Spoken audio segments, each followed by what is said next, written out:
سڵاتان لێبێ بینەرانی خۆشەویستی تلویزیۆنی کۆمەڵە لەگەڵتانم بۆ پێشکەشکردنی هەواڵەکانی ڕۆژی پێنجشەممە. ئێستاش سەردێڕی چەند هەواڵ. کوژرانی گەنجێکی خەڵکی کرماشان بە تەقەی هێزەکانی ڕژیم. دەستبەسەرکردنی محەممەد دەستورە لەلایەن حکوومەتەوە لە مەریوان. بێتاوانناسینی هیوات هاتایی لە دادگای پێداچوونەوەی کوردستان. کۆبوونەوەی خەڵکی سەریکانی لە بەردەم دەفتەری نەتەوە یەکگرتووەکان. مانگرتنی کرێکاران لە مادەنی ئاسنی چۆغارەتی یەزد. ناڕزایەتی کرێکارانی شاغڵ لە ئافای ڕوودبار. کۆبوونەوەی کرێکارانی کارخانەی ڕوونی نەرگس لە شیراز و بەیانیەی کەمپەینی بەرگری لە شەریفە موحەممەدی بە بۆنەی ڕۆژی جیهانی دژ بە یادام.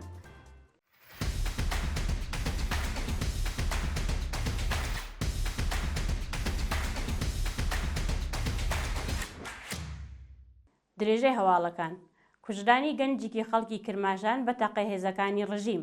ڕۆژی سێشەممە حەڤەی ڕزبەری 1403 هەتاوی مێهرشاد ئەڵماسی تەمەن 22 ساڵ و خەڵکی گەڕەکی ئاناهیتای کرماشان نزیک شوێنی گەشتیاری و میژەیی تاقۆسان بە تەقەی ڕاستەوخۆ هێزەکانی ڕژیم گیانی لەدەستا.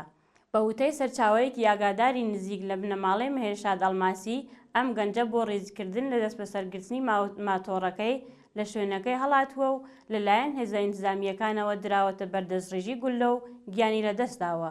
بە وتەی هاوڵایەتیان ئەو چەکدارە کە تەقەی لەو گەنجە کردووە پێشتریش ڕاستەوخۆی تەقەی لە خەڵک کردووە. دەستبەسەرکردنی محەممەد دەستورە لەلایەن حکوومەتەوە لە مەریوان. ڕۆژی سێشەممە حەڤەی ڕزبەری 1403 هەتاوی محەممەد دەستورە تەمەن 25 ساڵ و خەڵکی گوندی تۆتەندەری سەربەت شاری مەریوان لەلایەن ئیدارەی ئیتلاعاتی ئەو شارە دەستبەسەر و بۆ شوێنێکی نادیار ڕاگوێزرا. بەپێی زانیاریەکان هێزە ئەمنیەکانی ڕژیم محەممەد دەستورەیان لە یەکێک لە شەقامەکانی مەریوان بەبێ بەڵگەی قەزایی دەستبەسەر کردووە. تا کاتی داڕشتنی ئەم هەواڵە هیچ زانیاریەک لەسەر هۆکاری ڕفاندن و شوێنی ڕاگیرانی ئەو هاوڵاتیە لە بەردەستانیە و بە دوواداچوونی بنەماڵەکەی بێ ئاکام ماوەتەوە. بێتاوانناسینی هیوات هاتایی لە دادگای پێداچوونەوەی کوردستان. هیوات هاتایی شارومەندی خەڵکی سەقز ڕۆژی چوارشەممە 18 ڕزبەر لەلایەن دادگای پێداچوونەوەی پارێزگای کوردستانەوە لە هەموو ئۆتۆمەتانێ بەسەری داسەپێنرا بوو بێتاوان ناسێنرا.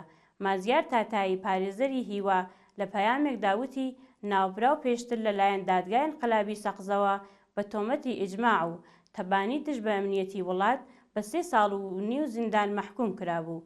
ڕۆژی ڕابردوو ئەو شارومەندە لەلایەن لەقی چواری دادگای پێداچوونەوەی پارێزگای کوردستان بێتاوان ناسێنرا. کۆبوونەوەی خەڵکی سەریکانی لە بەردەم دەفتەری نۆتەوە یەکگرتووەکان. خەڵکی ئاوارەی سەریکانی لە ڕۆژاوای کوردستان ڕۆژی چوارشەممە 19 ڕزبەری 1403 هەتاوی هاوگات لەگەڵ پێنجەمین ساڵ ڕۆژی داگیرکردنی ئەو شارە لەلایەن تورکیا لە بەردەم نوێنەرایەتی نەتەوە یەکگرتووەکان لە قامیشلۆ کۆبوونەوە. بەپێی زانیاریەکان ڕێکخراوی سیاسی و مەدەنیەکانی ڕۆژاوای کوردستان هاوڕێ لەگەڵ خەڵکی ئاوارەی شارەکانی سەریکانی و گرێسپێ لە بەردەم دەفتەری نەتەوە یەکگرتووەکان کۆبوونەتەوە و خوازیاری چوونە دەرەوە هێزەکانی ئەرتەشی تورکیا و بەکرێگیراوە ئیسلامگەرەکانی لە باکووری سووریە بوون. ناڕازیان هەروەها داوایان لە ڕێکخراوەیە کرد ڕێگە لە گۆڕینی دیموگرافیای ناوچەکە لەلایەن دەوڵەتی فاشستی تورکیاوە بگرن.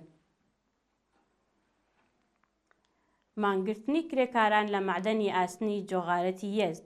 ڕۆژی چوارشەممە 18 ڕزبەری 1403 هەتاوی کرێکارانی شاغڵ لە مادەنی ئاسنی جۆغارەت لە شاری یەزد لە ناڕزایەتی بە دۆخی خراپی پیشەیی و مەعیشەتی دەستیان لە کار کێشاومانیان گرت.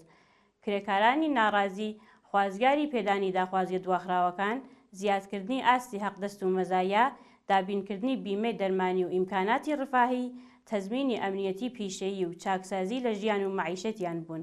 بەپێی زانیاریەکان کامیونەکانی ئەو مادەنەش پەیوەست بە مانگرتنی کرێکاران بوون و پشتیوانی لە کرێکارانی ناڕازی دەستیان لە کار کێشاوە و چالاکیەکانی ئەو کانگایانە ڕاگرتووە. ناڕزایەتی کرێکارانی شاغڵ لە ئافای ڕوودبار. کرێکارانی شاغڵ لە ڕێکخراوەی ئاو و ئاوەڕێی ڕوودبار ڕۆژی چوارشەممە 18 ڕزبەر دژ بە نەدانی حەقدەست و مەزایا کۆبوونەوە. بەپێی زانیاریەکان 65 کرێکار ئاوی ئاوەڕۆی ڕوودبار بە 10 ساڵ پیشەی کار ماوەی 11 مانگ حەقدەستیان بە تەواوی وەرنەگرتووە و بەرپرسانی ئەو ناوەندە دەوڵەتیە بایەق بە ژیان و معیشەتیان نادەن. بە وتەی کرێکاران، بەشێک لە هاوکارەکانیان لە ناڕەزایەتی بەنەدانی داخوازیەکانیان شوێنەکانیان بەجێهێشتووە، بەڵام لەلایەن بەڕێوەبەرایەتی ئیدارەی ئاو و ئاوەڕێی ڕوودبارەوە هەڕەشەی دەرکردنیان لێکراوە. کۆبوونەوەی کرێکارانی کارخانەی ڕۆنی نەرگس لە شیراز. ڕۆژی چوارشەممە 18 ڕەزبەر کرێکارانی شاغڵ لە کارخانەی ڕۆنی نەرگس لە شاری شیراز بۆ جارێکی دیکە دشت بە دەدانی داخوازیەکانیان کۆبوونەوە. بە وتەی کرێکاران، بەرپرسانی کارخانەی ڕۆنی نەرگس بە بویانووی نەبوونی سەرچاوەی دارایی حەقدەستیان دوا دەخەن سەرەڕای ئەوەی کە نیوەی مانگی ڕەزبەر تێپەڕ بووە، بەڵام هێشتا حەقدەست و مەزایە مانگەکانی گەلاوێژ و خەرمانان نەدراوە و کرێکاران لە دۆخێکی سەختدا دەژین. هەروەها بەهۆی نەدانی حەقی بیمەکانیان بە ڕێکخراوی تەمین ئیجتیماعی تووشی کێشەی دەرمانی بوون و ناتوانن سەردانی ناوەندە دەرمانیەکان بکەن. بەیانیەی کەمپەینی بەرگری لە شەریفە موحەممەدی بە بۆنەی ڕۆژی جیهانی دژ بە ئیعدام. کەمپەینی بەرگری لە شەریفە موحەممەدی ڕۆژی چوارشەممە 18 ڕەزبەر بە بۆنەی ڕۆژی جیهانی دژ بە ئیعدام بەیاننامەیەکی بڵاو کردەوە و بۆ جارێکی دیکە خوازیاری هەڵوەشاندنەوەی سزای ئیعدام و ئازادی ئەو چالاکە کرێکاریە و هەموو بەنجکراوانی سیاسی بوو. لەو بەیاننامەیەدا هاتووە 10 ئۆکتۆبر ڕۆژی جیهانی بەرەنگواربوونەوە لەگەڵ سزای سێدارە و قەتڵی حکوومەتی، هەروەها دەرفەتێک بۆ ئەوەی پێداگری لەسەر مافی ژیان بکرێت. بەداخەوە بێبەزەییترین حکوومەتەکان هێشتا لە ئیعدام وەکو ئامرازێک بۆ سەرکوت و تۆقاندن ئیستفادە دەکەن. لە 100 ساڵی ڕابردوودا حکوومەت یەک لە دوای یەکەکانی ئێران کاتێک توانای وەڵامدانەوە بە داخوازیەکانی جەماوەریان نەبووە، سزای سێدارەیان بەسەر کەسانێک وەک شەریفە موحەممەدیدا سەپاندووە. هێزە ئەمنیەتیەکان جگە لە دۆزینەوەی چەند تراکتۆر بە دروشمی نابۆ ئیعدام و پشتیوانی لە مافی ژنان، هیچ بیانوویەکیان بۆ زیندانیکردنی ئەو چالاکە کرێکاریە نەبووە و هەموو هەوڵی خۆیان داوە بۆ ئەوەی دەنگی ئەو ژنە تێکۆشەرە کەپ بکەن. سزای سێدارە هیچ کاریگەری لەسەر کەمکردنەوەی تاوان نەبووە و لە سەردەمی شۆڕشی ژیناش یەکێک لە داخوازیە سەرەکیەکانی خەڵکی سەرشەقام بووە.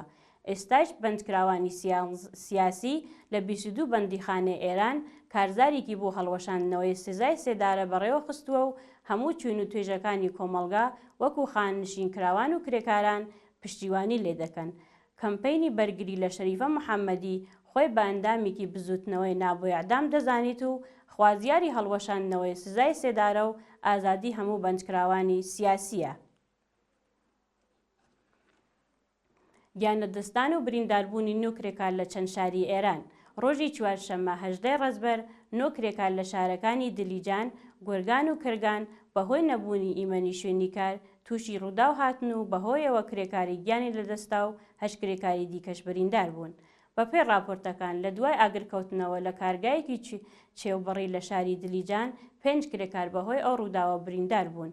هەروەها لە شاری گورگان 2 کرێکاری ژن لە کاتی کارکردندا کەوتونەتە نێو بیرێکدا و بە سەختی بریندار بوون. هەروەها لە بەندەری گورگان هێزەکانی دەریاوانی بەلەمەکەیان کێشاوە بە یەختی 2 سوختبەری بەلوچ و لە ئاکامی ئەو ڕووداوەدا کرێکارێک بە ناوی یونس مەلاحی گیانی لەدەستاوە و کرێکاری دیکەش بریندار بووە. هەبوونی مەترسی لەسەر گیانی بەندکراوێکی سیاسی لە زیندانی ئێڤین. گیانی محەممەد تەقەوی بەندکراوی سیاسی ڕاگیراو لە بەندی 209 زیندانی ئێڤین بەهۆی مانگرتن لە خواردن و نەبوونی چاودێری پزیشکی لە مەترسیدایە. محەممەد تەقەوی بەندکراوی لە 11 پوشبەڕی ئەمساڵەوە لە بەندی تاکەکەسیدا زیندانی کراوە. ئەو بەندکراوە سیاسیە لە ئاست پەروەندەسازی ناوەندە ئەمنیەتیەکان و ئەشکەندەدانی خۆی و هاودۆستیەکانی لەلایەن مامورانی وەزارەتی ئیسلاحات مانی لە خواردن گرتووە. پاش 1 مانگ مانگرتن باری تەندروستی جەستەیی ئەو بەندکراوە تێک چووە، بەڵام هێزە سەرکوتکەرەکانی ڕژیم ڕۆژی 15 ڕەزبەری ئەمساڵ جەستەی لاوازی ئەو بەندکراوەیان بۆ دادگا بە مەبەستی دادگاییکردن گواستووەتەوە. بێکارکردنی کرێکارانی یەهودی دژبەری شەڕ لە ئەمریکا.